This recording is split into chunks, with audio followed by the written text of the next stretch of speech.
قال صلی اللہ علیہ وسلم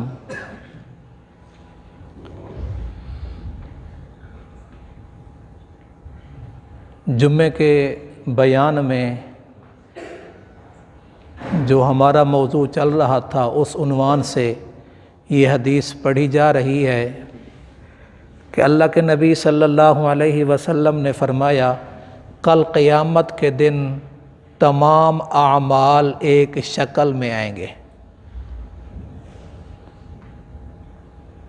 تجیء الصلاۃ، نماز آئے گی، فتقول یا رب انا الصلاۃ، یا اللہ میں نماز ہوں۔ فیقول، اللہ تعالیٰ کہے گا انک علی خیر، تو خیر پر ہے، بھلائی پر ہے۔ فتجیء الصدقہ، پھر صدقہ آئے گا۔ فیقول یا رب انا الصدقہ، یا اللہ میں صدقہ ہوں۔ فیقول یا رب، فیقول اللہ تعالیٰ کہے گا انک علی خیر، اے صدقہ تو بھی خیر پر ہے۔ ثم یجیء الصیام، پھر روزہ آئے گا۔ فیقول یا رب انا الصیام، اے اللہ میں روزہ ہوں۔ فیقول انک علی خیر، اللہ تعالیٰ کہے گا اے روزہ تو بھی خیر پر ہے۔ ثم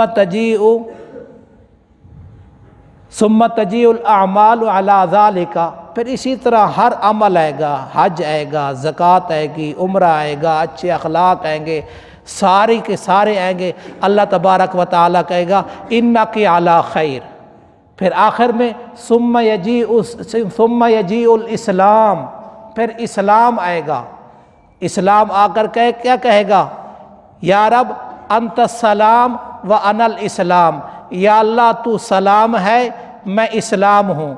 اللہ تبارک و تعالیٰ فرمائے گا بکل یوم آخذ و بک اعطی، آج تیری وجہ سے پکڑوں گا اور آج تیری وجہ سے نجات دوں گا۔ یہ جتنے اعمال کر رہے ہیں یہ جاندار ہوں گے تو دنیا کی زندگی بھی شاندار بنے گی اور آخرت والی زندگی بھی مزیدار اور شاندار بنے گی۔ تو نبی صلی اللہ علیہ وسلم نے فرمایا یہ سارے اعمال آئیں گے اور اللہ تبارک و تعالیٰ ان اعمال کی وجہ سے بخشش فرمائیں گے۔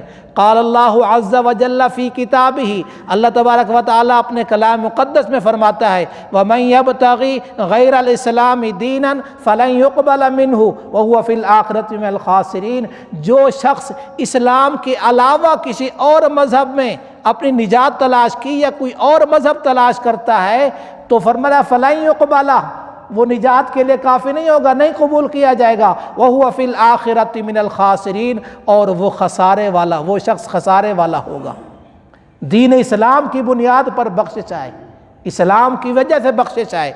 اور ایک روایت میں آتا ہے آپ صلی اللہ علیہ وسلم نے فرمایا کل قیامت کے دن ایک آدمی کے سامنے ایک شکل آئے گی تو انسان پوچھے گا من انت ووجہک الوجہ فوجہک الوجہ، تو کون ہے؟ تیرا چہرہ تو چہرہ ہے، تو بہت خوبصورت ہے۔ تو جواب سنیے وہ کیا کہے گا؟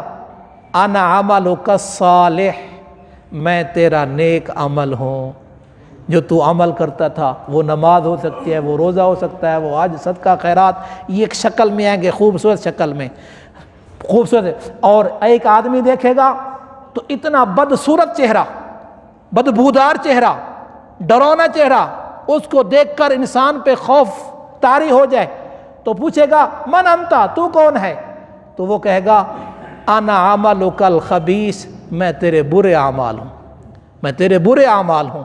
تو یہ جو جتنی اعمال کر رہی ہیں اس میں تھوڑی سی اور کوشش کریں، اللہ کی رضا تلاش کریں، اللہ کی رضا کے لیے، اللہ تعالیٰ کی خوشنودی کے لیے۔ نماز ہے تو خشوع خضوع کے ساتھ ہو، روزے آنے والے ہیں تو اللہ کی رضا کے ساتھ ہوں، صدقہ خیرات ہو تو اس میں بھی اللہ کی رضا کو ڈھونڈا جائے۔ اللہ تبارک و تعالیٰ دین پر